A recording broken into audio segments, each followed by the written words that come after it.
Whoa, here we go, let's get going.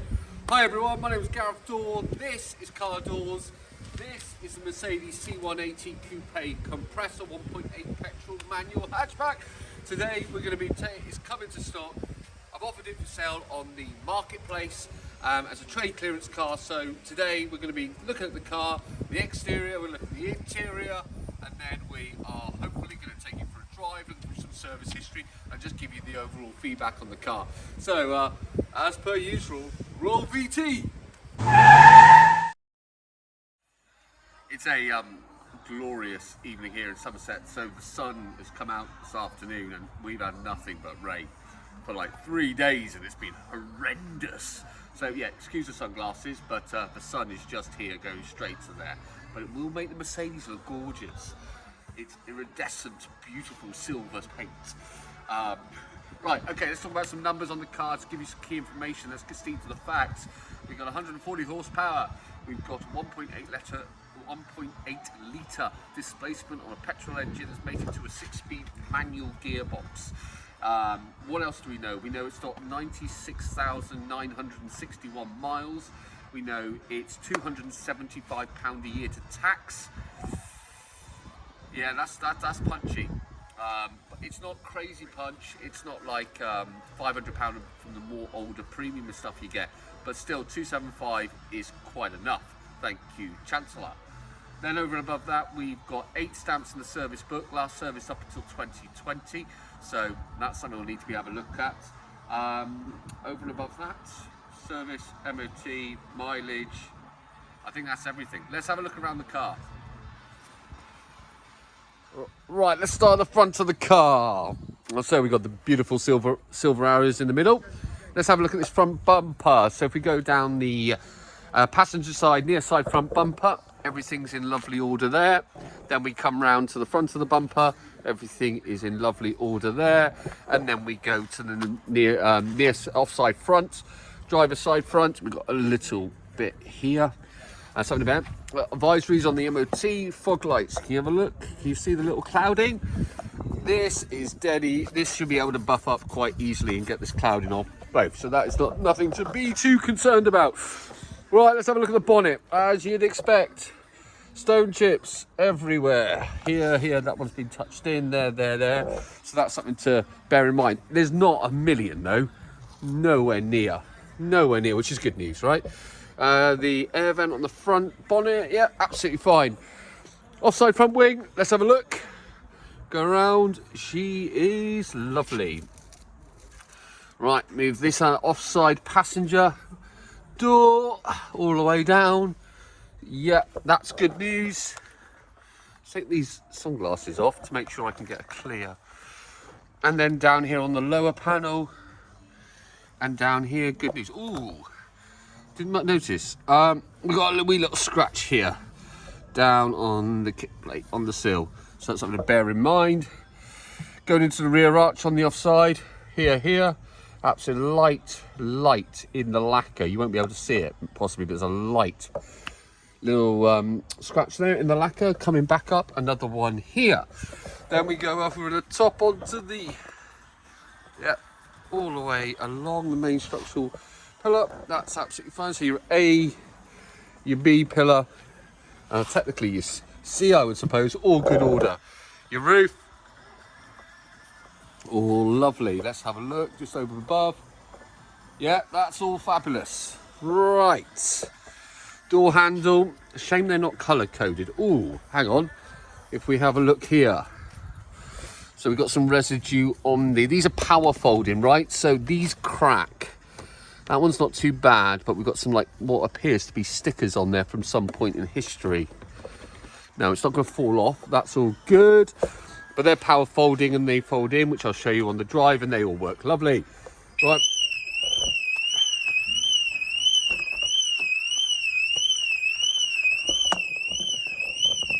Alarm works.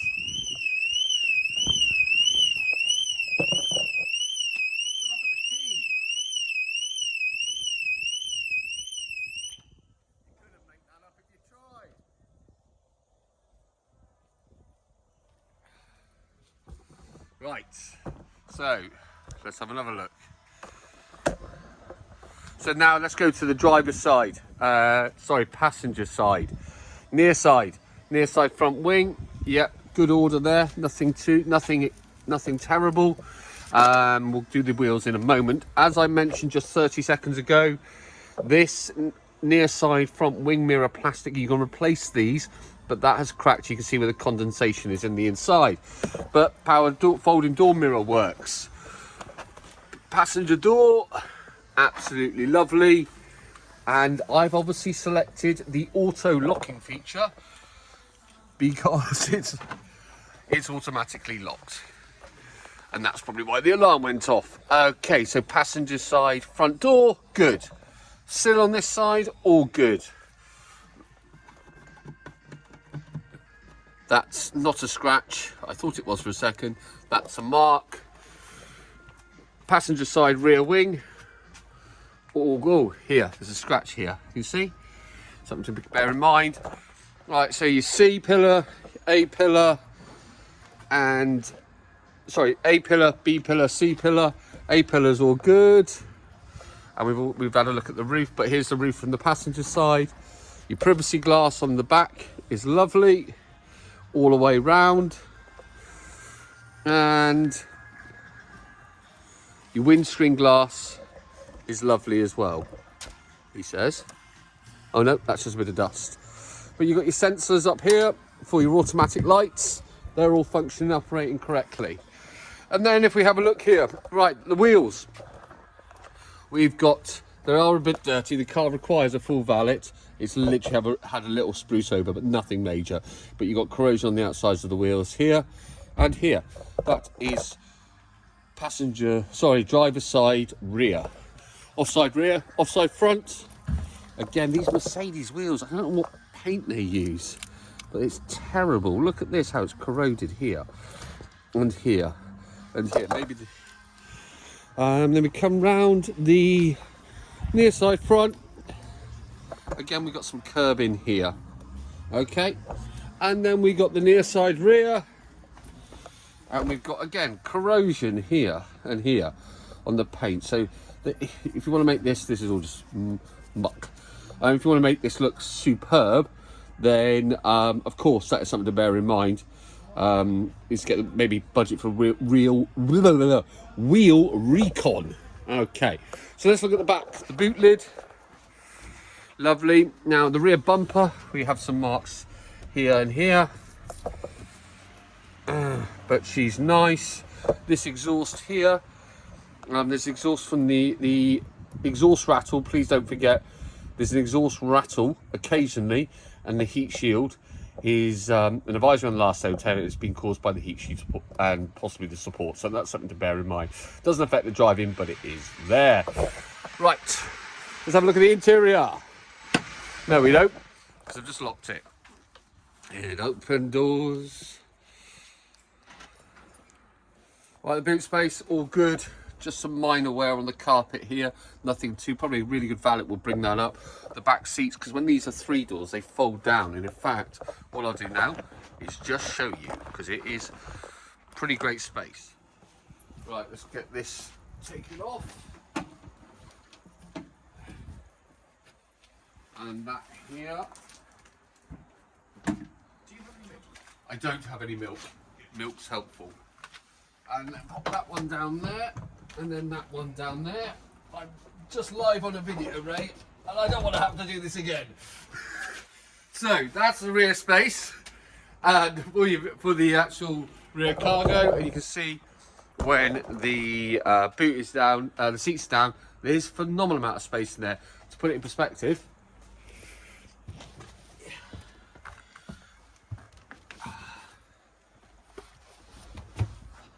this is the amount of space in here. Superb. Mega. And yeah, they're really easy to bring up. So you just bring. Obviously, I don't recommend you getting your boot every time you do this, but it gives you ample amount of space there. And and we've got cargo net points here. If I bring that up and here, which is good. We've got any storage behind here. No. Blast. Mercedes, usually really good on this stuff. And if we turn it around this way, hopefully that picks it up. Just there, we have a look here.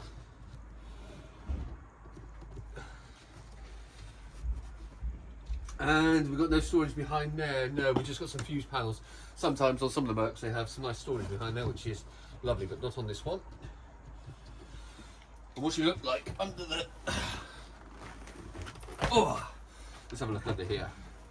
Okay, so we've got a space saver spare wheel. That's good. And you've got your kit here, so that's all good news. Lovely, excellent. So yeah, and the carpet's there.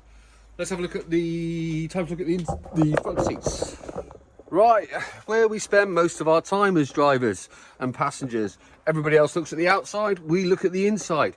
So what can we see, feel, touch, smell, everything like that. So we've got the Mercedes-Benz kick plate here with the emblem on, and you can see this is nice and aluminium to touch here, which is lovely. And there's only a little bit of light wear here and a little bit of bubble there, so that's fabulous. The car requires a valet, but you can have a look at those passenger seats. They're all in good order. Yeah, the spongy, all the foam is where it needs to be, which is fabulous. It just needs a really, really good valet. We've still got the stickers on the side here from Mercedes-Benz. That's really good news, good to see. Let's have a look at the binnacle driver zone. Let's see what we've got there. We've got a 6-speed manual gearbox. It's a really nice feel to that gear knob. Really nice feel to how you touch the gear knob and how you use it, or whichever way you are with said knob. I won't say knob again. What else we have down here? We've got your 3 pedals. The 4th pedal, which you already probably know, but if you don't, just in case, that is your handbrake. So to put the handbrake on a Mercedes, and many of the Mercedes of this generation and older, you apply the 4th pedal for oh gosh, dry mouth, too many knobs. You apply the pedal all the way down to the floor, and then to release it, if we look up here, you just pull this one towards you. So that's all one needs to do. Up here we've got your light controls, park light on the left, and then you've got your auto lights. Just leave it on auto, it does the job absolutely fine. You've got electric wing mirrors here and power folding door mirrors, which I talked to you about earlier on. Let's pop this on just to show you. Key goes onto the ignition, turn it all the way there, and then we press this and they function. Now, I don't know if it's something in the settings, but I haven't been able to do it. You know, with more modern cars, you can lock it, close it, lock it, and open and close the wing mirrors for you. For some reason, it doesn't seem to be doing it on this car. That's not to mean it's broken. That means I'm either really stupid and haven't worked out the functionality yet, or the car doesn't do it. One of the two. And I don't think it is broken, because there's nothing indicating that there's anything wrong. So that needs to be something to just dive into, and the extent of my knowledge probably ends there. But it's just really nice things, like with the Mercs. Nice. We've got nice carpet here. That's really lovely. It's like a premium feel. The roof lining as well. If we go up, all the roof lining, and down the pillars, you've got nice soft fabrics. It's just nice. Right, let's have a look at the centre binnacle. So what do we have here? So, as per loads of these older cars, we got loads of blank switches. This is the Mercedes you could have had. But the good news is these aren't all scratched. So that's fabulous.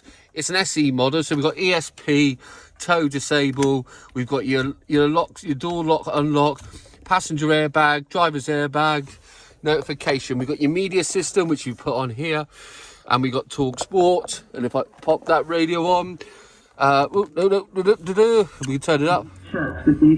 We can notice that all the radio works absolutely fine, and all your speakers work. What do we have down here? We've got your climatic controls, where the air goes here. Temperature, you want it on the driver's side. Temperature, you want it on the passenger side, and the speed, you want it. We've got AC auto, and that works fantastic. We've got cubby holder here with auxiliary point. And then down here we've got a cups holder. We've got your armrest, but as you can see, the padding on the centre armrest is all gone. Your audio controls on the steering wheel here. Functionality, doesn't have phone, but you can go up and down the menu here, and you can adjust your settings and radio station on the left. Right, let's have a look at the back. Right, to get the to release the front seat, you've got a little handle on the top here. You just pull that forward, and you notice how the seat pops up. It gives you more access. You can obviously alter this access by moving this forward if you want to, and the same applies for the passenger side. To get in, you just get in. And the space, I've got plenty of leg room here. And what am I, 5'11", 6 foot with the right shoes? Plenty of leg room, sit there. Back seats are in good order, so that's something to notice. Ooh. Ashtray's a bit dirty in the back, that needs clearing out. Yeah, carpets are good. I'll tell you what,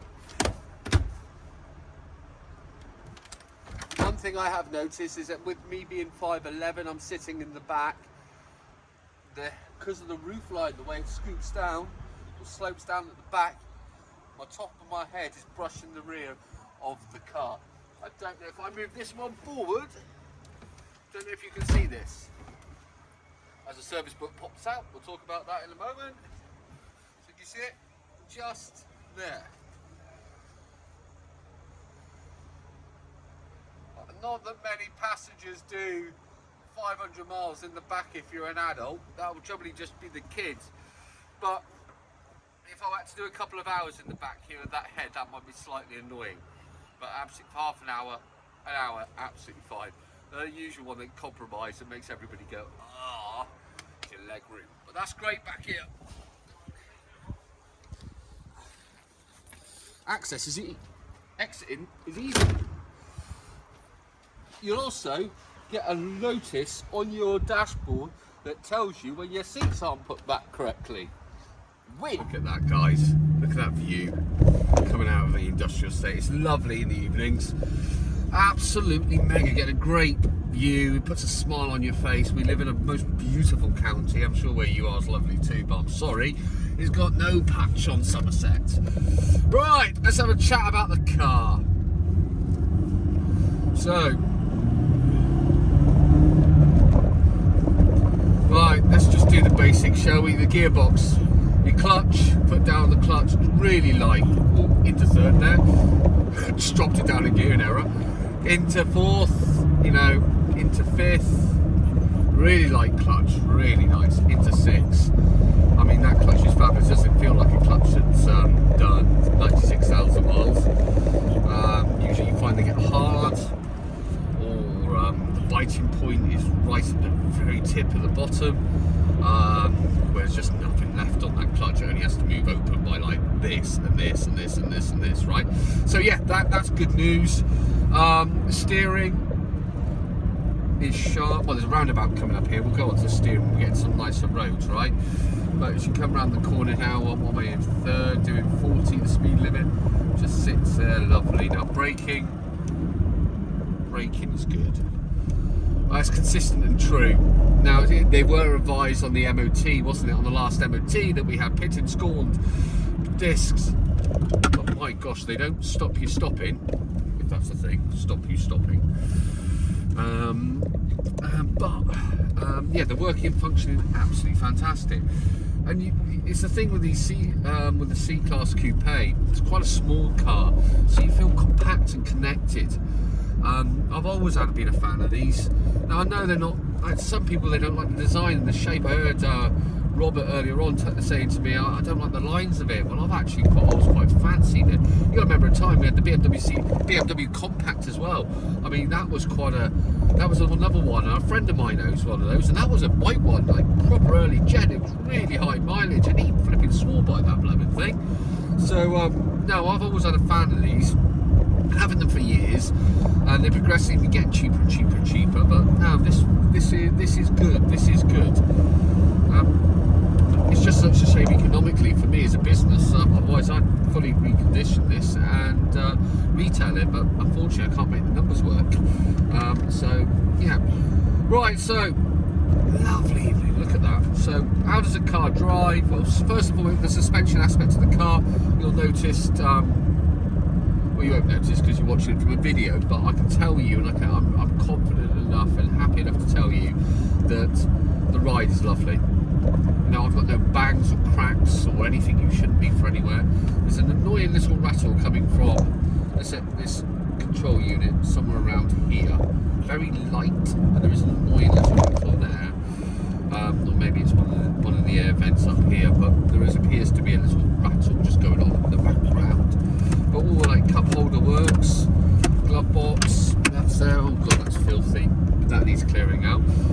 McDonald's wrappers, coffees. But let's go down here. Let's get down here. So this is 40 mile an hour zone, 50 mile an hour, going into a national speed limit, a couple of twisties, so you'll be able to have a look at that, which is just fabulous. Right, let's go.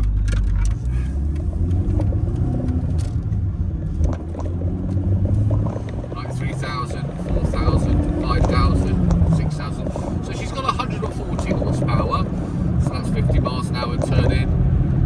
Okay, that works. Brake, turn in. Oh, lovely. Turn in. Second. Oh, a little bit understeering, but overall really nice. Right, slow down. There's a chap walking on the side. Let's be safe. So it's a little bit. These are a little bit like the front just like kind of washes away a little bit if you are deciding you would like to drive it. But you can see it's perfectly functional.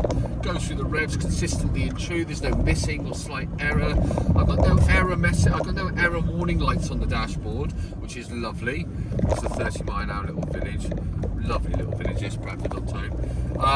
But lovely pub, White Hart. Now, so no warning messages. The power is linear and true, which is fabulous. And it doesn't strike me as a car that it still feels like it's got the majority of its horses all these years later. And considering, according to the service record, this car hasn't been serviced since 2020. It's a testament to Mercedes itself. Oh, good gear change, nice. It's quite a long throw, but the gear knob is really nice in the hand. Over the bridge, fabulous. Now we're going to respect these houses, the roads here with the houses, and then it opens up a little bit more. Might be so we talked about the suspension. I've talked about the driving, the handling is characteristics. Now the back is quite close to you, so everything's dynamic, so no point talking about that. As far as you're concerned, you want to know whether or not the engine is good. The engine's good. You want to know, it could do with a service, but it's good. Steering's good, just the front end tends to wash out. I don't think that's a fault of the car. To me, it just appears as there could be older tyres on this car. So some new rubber would actually probably benefit this car massively. And in all fairness, because it hasn't had any prep work, evidently before it goes out, I will check the levels to make sure everything is where it needs to be. And obviously, I've done 700 miles, so I've checked it once, so I don't expect there to be any problems there. But I will check tyre pressures and everything along those lines. I think they should be 2.3 and 2.6. That's in bar, 2.3 bar and 2.6 on the back. So I'll check all those. But yeah, so suspension's good, brakes are good, but they're pitted and worn, so they will need doing. They're true and consistent, which is good, so brake efficiency is good. The cruise control, let's make sure that works. Basically just pop that down for cruise. There's a second stalk up on the top, right? And it just goes up and down. You can control it by that. It's a lovely system. And the actual, when you decrease your speed and you're going downhill, I've noticed this with the Mercedes, it'll actually decrease the speed that you're requesting. Sometimes with some cruise controls, especially the older ones, when you're going downhill, the car will actually naturally speed up because gravity's doing its thing. But the intelligent system on this car and the gazillions of modules will actually just slow the car down for you, like the more modern cars, which is absolutely fantastic. Be careful here. There's a car coming out. Let's go. I many miles am I? Oh, fuel! Oh gosh, I've come out in such a rush. I've just realised there's no bloody fuel in the thing. I have to start 8 miles, but reset, one message. Oh, I must talk about this. I mentioned it in the advert. There is one message for a warning, which is the battery alternator visit workshop. Now this car, I've done, as I've said 3 or 4 times, I've done the mileage in it, right? 700 miles. So this car has not started because of battery. I've left it for the last 5-6 days, dumped it this morning, started straight away. So this car's battery is doing its job. The alternator, which is, I believe on these, I believe on these are, I might need to double check this, and there'll be some smart guy on YouTube who will actually probably know more about this than me. But the alternator is one of these smart alternators, and maybe if the output is slightly outside the parameters, it pings on the light. That's my adult guess, and someone who's been working with cars for the last 15 years, 10-15 years, leisurely, personally and professionally. God, it might even be longer than that, 20 years, getting old. But yeah, so that's pinged on the message. Now, I'm not one to delete things, etc. It is what it is, clear and transparent. But yeah, so I wouldn't be surprised if at some point one needs a new alternator. Now, there's no warning lights on here, so it won't be an MOT failure, which is good news. But there is no warning lights on here. It's just that one message that pops up periodically, and it just did there. So yeah, that is something to bear in mind. I've got my, well, actually, we go up to the trip computer. 52 miles. I've got 52 miles left in the fuel tank. Was it? So we just, if that's 52 miles in the fuel tank, that if it's, yeah, 52 miles, let's see if it goes down to 51. Yes, it did. 50 now, right. 49, 48, okay. Let's not drink all that fuel. So very, very conservative light on the fuel buzz, because if it does 40 miles to the gallon, which is what I've been experiencing out of this car, there's got to be a gallon worth of fuel left in there, which is still 7 or 8 pounds. Excuse me. Now, your windscreen wipers, let's make sure they work. Yep, they do that. You got your lights are on auto, that all works. Let's make sure the horn works. That works. You got your hazards, they work. All your aircon splits, so I get a different temperature on that side to on this side. The AC is ice cold, which is superb. Sunglasses down here, not all your interior light functions, these are all working, which are lovely. Vanity mirror on driver's side, minus light, there's no light. Is there a light on the passenger side? No, cheap. That's a bit of a poor showing for a premium vehicle. Seats are dead comfortable. I've got dead comfortable. So there's no concern there. No brake scrapes. So just to recap, actually let's change the camera angle. Let's do from head on.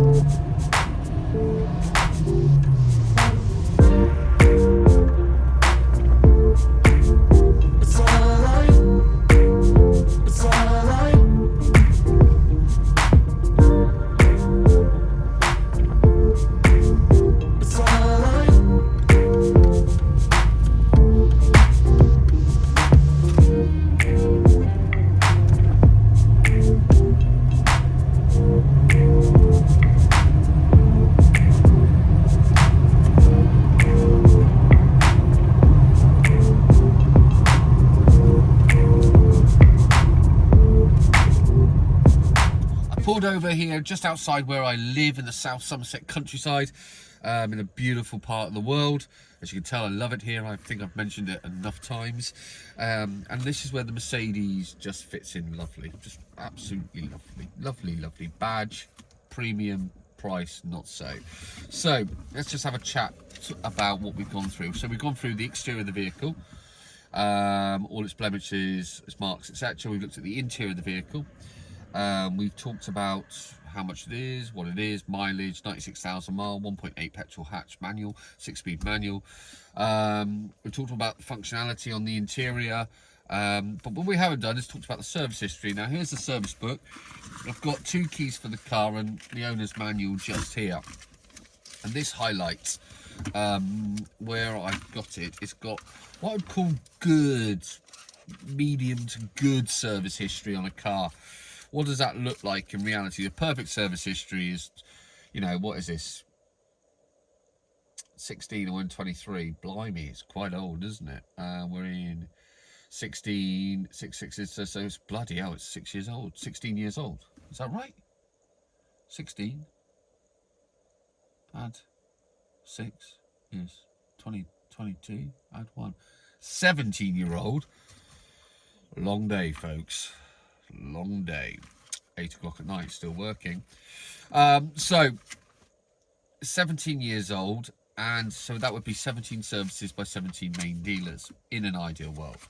Not so much here. Car's done 96,000, so we justify it to ourselves. It's been mileage adjusted. So what is the servicing on this? Once every 10,000, 12,000 miles, or a year, whatever soonest. Please, Mercedes, tell me quickly, in the amount of research I've done on this fabulous little C-Class Coupe, W203. Took a guesstimate there. So yes, this car, you'll want to know, has 8 services in the service book. They're not all Mercedes. The majority of them are independent. 1, 2, 3, 4, 5, 6, 7. We've got an in and out service there. If you're watching this in America, hello, it's not a burger joint in California. It is actually a service centre here in the UK. That was at 63, and the last one that is marked at 2020, oil and filter, air cleaner, activated charcoal filter. There's no stamp on that, so I don't know if that's a home job. That'd be something for you to consider. But like I said, if it, so if this car was going up for retail, full retail, I would be putting it up for 2.5 to 2,995, depending on the availability of vehicles on the marketplace at that time, on Auto Trader at that moment in time. Did a quick scoot today, and Auto Trader, given where we are in the market now, on an 05, late 05, early 06, so facelifted car, so they did a facelifted variant, updated the dash, I believe, in 04, maybe might be in 05, and previous generation had loads of plasticky bits down here. It was horrible. But this generation has the nicer updated bit fascia on the dashboard. And the dials have got a nice little layout. They're not so plasticky with the chrome surrounds, and there's a facelift on the front, ever so minor, but it is there. Those vehicles with sub 100,000 with the manual box and the 1.8, they're retailing for between 2,500 and 3,000. So that's where I actually, when I got the car into stock from the dealer part exchange, that's where I was expecting to retail it. Unfortunately, it's uneconomical for me to repair if I factor in the cost of the disc and pads, the service, the PDI check, which is an inspection check on it throughout to make sure everything's fit for purpose for a customer when they pick it up. I've got the wee little alternator light that pops onto address. Then I've got to put some money aside for warranty and to put aside for your taxes and running the business.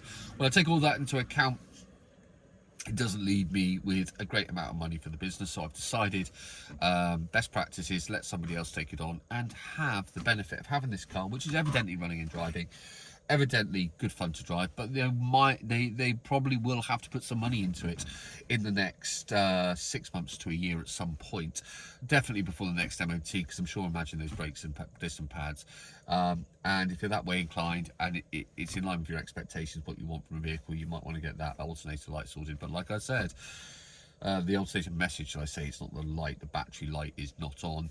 But like I said, the functionality, it's all there. It still functions as it should. So mid 2000 electronic gremlin on a Mercedes wouldn't be unheard of, would it?